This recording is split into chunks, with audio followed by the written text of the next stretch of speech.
Venons-en à la célébration de l'Igname. Mais tenez-vous bien, cette fois, il s'agit d'une fête pour promouvoir la culture intensive de ce tubercule bien prisé des Ivoiriens.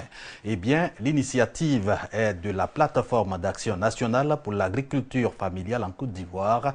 Il s'agit d'aider à accroître la production de l'Igname en baisse ces dernières années. On fait le point avec Soro Corona et Kwadio Kwame. L'igname était la première culture vivrière en Côte d'Ivoire, avec plus de 4 millions de tonnes par an.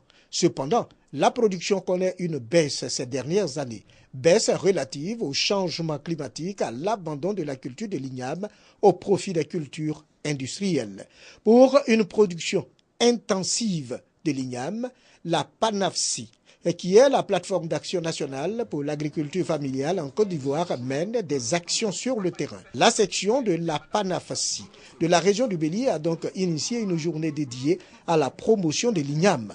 Au cours de cette journée, il a été question de sensibiliser les petits producteurs à augmenter la superficie des champs d'igname et la jeunesse à s'intéresser à la culture intensive de cet aliment. Donner de la valeur à l'igname, qui est une nourriture de base pour le peuple baoulé, pour le grand centre.